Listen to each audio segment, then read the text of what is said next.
Guys, ಎಲ್ಲರಿಗೂ ನಮಸ್ಕಾರ. Welcome back to my YouTube channel.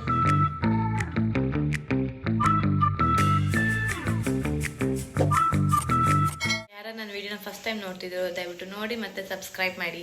Good morning. How was the last day? Yesterday? Crazy. Fantastic. Okay, how is the breakfast now? Excellent. Guys, ಇವಾಗ ಬೆಳಿಗ್ಗೆಲ್ಲ ರೆಡಿಯಾಗಿ ಬಸ್ಗೆ weight ಮಾಡ್ತಾ ಇದ್ದೀವಿ. So morning view ನೋಡಿ ಎಷ್ಟು ಚೆನ್ನಾಗಿದೆ ಇಲ್ಲಿ. ಸೊ ಸಣ್ಣ ಆ ಕಡೆ ಇದೆ, ಸೊ ಈ ಕಡೆ ಎಲ್ಲ ಫುಲ್ ಗ್ರೀನರಿ ಹತ್ರ ನೀಟಾಗಿದೆ. ಹಾಂ, ಕಳಿಸ್ತೀನಿ ವಾಟ್ಸಪ್ಪಲ್ಲಿ. ಬಾಯ್. ನಾವು ಬಸ್ಸಲ್ಲಿ ಕುತ್ಕೊಂಡಿದ್ದೀವಿ. ನಾವು ಎಲ್ಲಿ ಕುತ್ಕೊಂಡಿದ್ದೀವಿ ಅಲ್ಲಿ. ಇವಾಗ ನಾವು ಲಾಸ್ಟ್ ಎತ್ತಿ ಆಗ್ತಿದೆ. ಇವಾಗ ಹೋಗೋ ಗಂಟೆ ಎಲ್ಲಿ ಕುತ್ಕೊಂತೀವಿ ಏನೋ ಗೊತ್ತಿಲ್ಲ.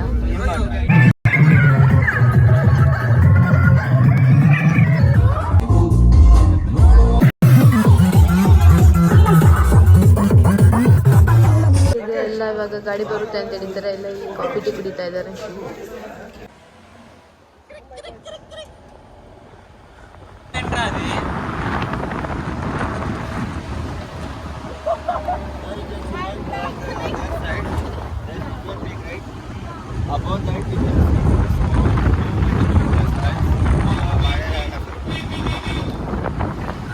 ಇವಾಗ ನಾವೆಲ್ಲ ಫಾಲ್ಸ್ ಹತ್ರ ಹೋಗ್ತಾ ಇದ್ದೀವಿ. ಸೊ ಫಾಲ್ಸ್ ನೀರು ಸೌಂಡ್ ಜಾಸ್ತಿ ಕೇಳಿಸ್ತೈತೆ. ನೋಡೋಣ ನೀರು ಎಷ್ಟಿದೆ ಅಂತ. ವಾಟರ್ ಫಾಲ್ಸ್ ನೋಡಿ, ಇಲ್ಲಿ ಶೂಟಿಂಗ್ ನಡೀತಿದೆ.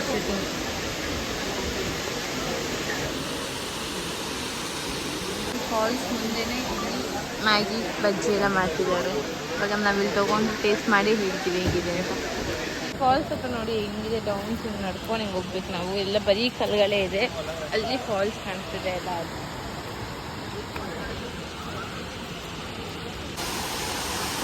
ಫಾಲ್ಸ್ ಹೀಗಿದೆ. ಮೇಲುಗಡೆ ಶೂಟಿಂಗ್ ಮಾಡಿದ್ದೀವಿ. ದೀಪಿಕಾ ಇನ್ನು ಕಲ್ ಮೇಲೆ ಕಾಲಿಟ್ಟು ಬಿದ್ದೋಗ್ಬಿಟ್ಟು ಅಲ್ಲೋಗಿ ಕುತ್ಕೊಂಡಿದ್ದಾಳೆ. ದೀಪಿಕಾ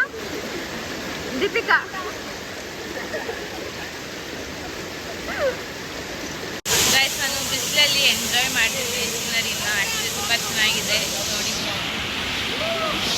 ಸೊ ನಾನು ಕುತ್ಕೊಂಡು ಎಲ್ಲರೂ ಆಡಬೇಕಾದ್ರೆ ನಾನು ಎಂಜಾಯ್ ಮಾಡ್ತಿದ್ದೀನಿ. ಗೈಸ್, ನಾವು ಇವಾಗ ಫಾಲ್ಸ್ ಹತ್ರ ಮುಗಿಸ್ಕೊಂಡು ಇವಾಗ ಆಚೆ ಕಾಫಿ ಕುಡಿಯೋಣ ಅಂತ ಹೋಗ್ತಾ ಇದ್ದೀವಿ. ಫಾಲ್ಸ್ ಅಂತೂ ತುಂಬ ಚೆನ್ನಾಗಿತ್ತು.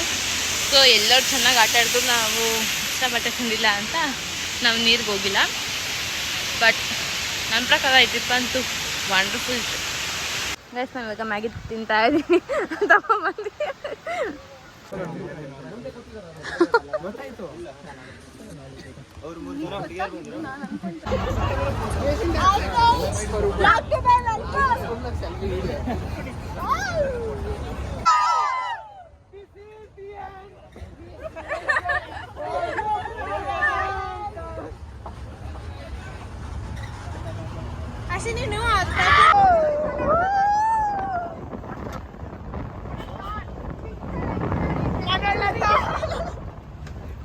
ಗೈಸ್, ಇವಾಗ ನಾವು ಟೀ ಎಸ್ಟೇಟ್ಗೆ ಬಂದಿದ್ದೀವಿ. ಇಲ್ಲೆಲ್ಲ ಫೋಟೋಸ್ ತೊಗೊಳಕ್ಕೆ ನಮಗೆ ಹಾಫ್ ಆನ್ ಅವರ್ ಟೈಮ್ ಕೊಟ್ಟಿದ್ದಾರೆ.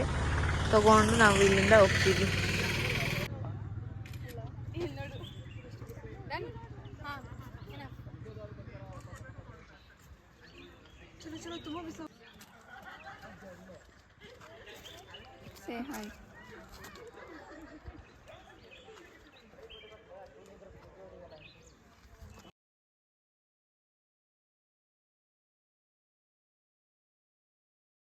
ಗೈಸ್, ಟೀ ಎಸ್ಟೇಟ್ ನೋಡಿ ಎಷ್ಟು ಚೆನ್ನಾಗಿದೆ ಅಂತ. ಇವಾಗ ನಾವಿಲ್ಲಿ ಫೋಟೋಸ್ ಎಲ್ಲ ತೊಗೊಂಡು ಕಾಫಿ ಕುಡಿಯೋಣ ಅಂತ ಹೋಗ್ತಾ ಇದ್ದೀವಿ.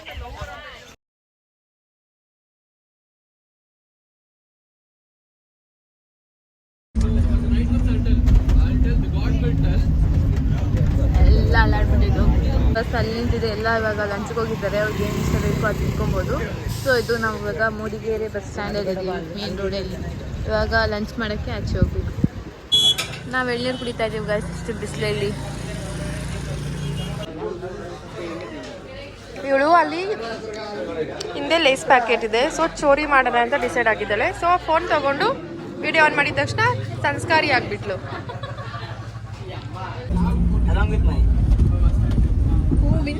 ಗೈಸ್ ಬಸ್ಸಲ್ಲಿ ತುಂಬ ಚೆನ್ನಾಗಿ ನಿದ್ದೆ ಮಾಡಿದ್ವಿ. ಇವಾಗ ನಾವು ಬೇಲೂರು ಟೆಂಪಲ್ಗೆ ಬಂದಿದ್ದೀವಿ.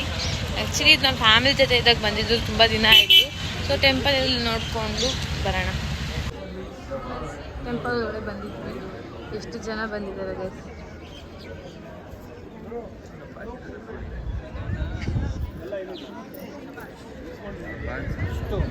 Generally we call it as soapstone or soft stone. The geological name of the stone is blue chloritic schist. The schist variety stones available inside the earth permit work so minute carving. That's why they choose some soapstones to building the temple. Thousands of people, they worked hard. So as I already told you, they had taken about 103 years to constructing the whole temple. And when the Hoysala rulers, they were ruling this area, you can notice the sequence. It is in the either sides of the doorway.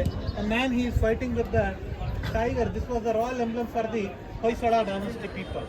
So how this Hoysala dynasty started? What is the meaning of the word Hoysala? There is an interesting story. In the institutions means hermitages. That is in the deep forest. Teacher, he used to teach students.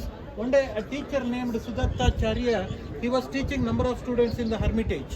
All of a sudden, a tiger attacked over there. All the students afraid and ran away, except this man. He was very brave and strong.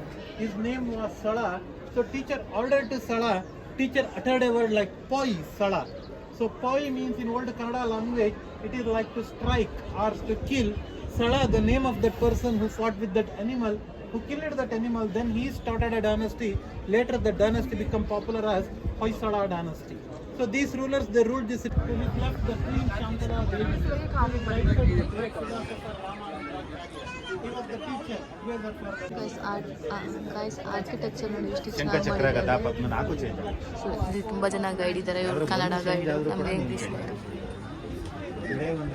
Temple ನೋಡಿ ಎಷ್ಟು ಸಖತ್ತಾಗಿದೆ ಅಂತ. ನೀವು ಪಕ್ಕ ಈ ಟೆಂಪಲ್ಗೆ ಬಂದಿರ್ತೀರ ನನಗೆ ಗೊತ್ತು. ನಿಮ್ಗೆ ಎಕ್ಸ್ಪೀರಿಯೆನ್ಸ್ ಹೆಂಗಿತ್ತು ಅಂತ ಹೇಳಿ ಕಮೆಂಟಲ್ಲಿ. ಬಟ್ ಆರ್ಕಿಟೆಕ್ಚರ್ ಅಂತೂ ಹಳೆ ಕಾಲದಲ್ಲಿ ಎಷ್ಟು ಚೆನ್ನಾಗಿ ಮಾಡಿದ್ದಾರೆ ನೋಡಿ.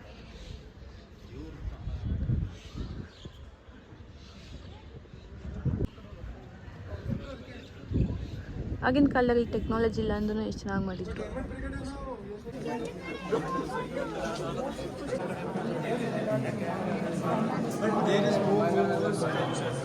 ಟೆಂಪಲ್ ಒಳಗಡೆ ಆರ್ಕಿಟೆಕ್ಚರ್ ನೋಡಿ ಎಷ್ಟು ಚೆನ್ನಾಗಿ ಮಾಡಿದ್ದಾರೆ ಅಂತ.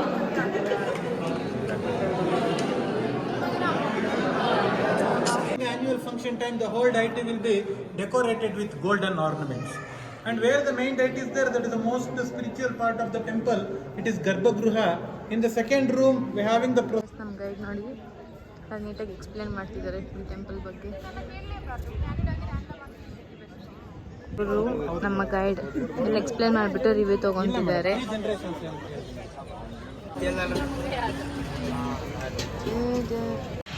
ಗೈಸ್ ಇವಾಗ ನಾವು ದರ್ಶನ ಮುಗಿಸ್ಕೊಂಡು ಹೋಗ್ತಾ ಇದ್ದೀವಿ. ಬೇಲ್ಪುರಿ ತೊಗೊಂಡು ತಿನ್ಕೊಂಡು.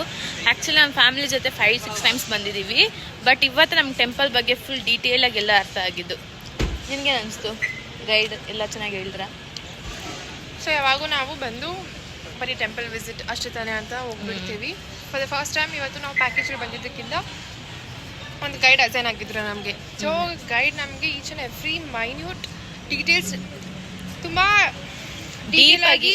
ಡೀಪಾಗಿ ಎಕ್ಸ್ಪ್ಲೇನ್ ಮಾಡಿದ್ರು. So that's how we got to know the real history of the temple.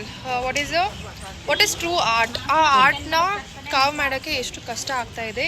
So ಒಂದು ಮಾಡೆಲ್ ಟೆಂಪಲ್ ಬಿಲ್ಡ್ ಮಾಡೋಕ್ಕೆ it took 20 years for them. And just imagine for the entire temple to be built, it took almost 120 years. So the artwork, the patience, almost more than a century. So we felt amazing. Game ಮಾಡ್ತಿದ್ದಾರೆ.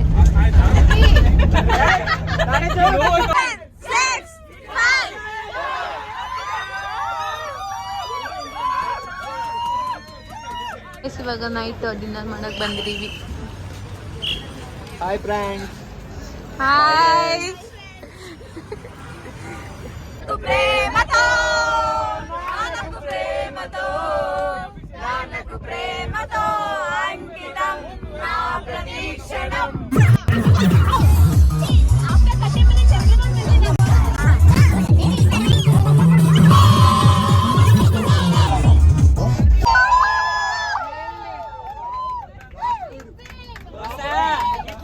Sambar chutney chutney dosa idli sambar chutney chutney dosa friend. ಕಾಲ್ ಮಾಡ್ತಿದ್ದಾರೆ. Hi guys, good morning, welcome back. So ನಿನ್ನೆ ನೈಟೇ vlog end ಮಾಡಬೇಕಾಗಿತ್ತು. Unfortunately end ಮಾಡೋಕ್ಕಾಗಿಲ್ಲ. ಮನೆಗೆ reach ಆಗೋಷ್ಟಕ್ಕಲ್ಲೇ around 12 ಮೇಲೆ ಆಗೋಗಿತ್ತು. So ಅವಾಗ full tired ಆಗಿತ್ತು ಅಂತ ಮಲ್ಕೊಂಡ್ಬಿಟ್ವಿ. ಇವತ್ತು ಬೆಳಗ್ಗೆ ಸ್ನಾನ ಮಾಡಿ ಪೂಜೆ ಮಾಡಿ ವ್ಲಾಗ್ ಎಂಡ್ ಮಾಡೋಣ ಅಂತ ಬಂದಿದ್ದೀನಿ. ಆ್ಯಕ್ಚುಲಿ ನಾನು ಹೋಗಿದ್ದು ಬೆಂಗಳೂರು ಟ್ರಕ್ಕರ್ಸ್ ಅವ್ರ ಜೊತೆ. ಸೊ ಫಸ್ಟ್ ಟೈಮ್ ಟ್ರಕ್ಕಿಂಗ್ ಹೋಗಿರೋದು. It was a good experience. ಲೈಫಲ್ಲೇ ನಾನು ಇದನ್ನು ಮರೆಯಲ್ಲ. ನಮ್ಮ ಟ್ರಕ್ಕರ್ಸ್ ಬಂದುಬಿಟ್ಟು ರವೀಂದ್ರ ಮತ್ತು ಪ್ರಶಾಂತ್ ಅಂತ. ನಮ್ಮನ್ನ ತುಂಬ ಚೆನ್ನಾಗಿ ನೋಡಿಕೊಂಡ್ರು. ನಮಗೆಲ್ಲೂ ಬೋರ್ ಆಗದಿರೋ ಥರ ನೋಡಿಕೊಂಡ್ರು. ಸ್ಟೇ ಆಗಿರ್ಬೋದು, ಫುಡ್ ಆಗಿರ್ಬೋದು, ಟ್ರಾನ್ಸ್ಪೋರ್ಟೇಷನ್ ಆಗಿರ್ಬೋದು, ತುಂಬ ಚೆನ್ನಾಗಿತ್ತು. ನಾವಂತೂ ತುಂಬ ಎಂಜಾಯ್ ಮಾಡಿದ್ವಿ. ಸೊ ಇದ್ರ ಬಗ್ಗೆ ಡೀಟೇಲ್ಸ್ ಎಲ್ಲ ನಾನು ಡಿಸ್ಕ್ರಿಪ್ಷನಲ್ಲಿ ಹಾಕಿರ್ತೀನಿ. ನೀವು ಹೋಗಿ ಕಾಂಟ್ಯಾಕ್ಟ್ ಮಾಡಿ. ನಿಮಗೂ ಇಷ್ಟ ಆದರೆ ನೀವು ಹೋಗಿ. ಸೊ ಗಾಯ್ಸ್, ನಾನು ಈ ವ್ಲಾಗ್ನ ಇಲ್ಲೇ ಎಂಡ್ ಮಾಡ್ತಾ ಇದ್ದೀನಿ. ವ್ಲಾಗ್ ನಿಮ್ಗೆ ಇಷ್ಟ ಆಗಿದ್ದರೆ ಲೈಕ್ ಮಾಡಿ, ಶೇರ್ ಮಾಡಿ ಮತ್ತು ಸಬ್ಸ್ಕ್ರೈಬ್ ಮಾಡಿ. With lots of love. Bye. See in the next vlog.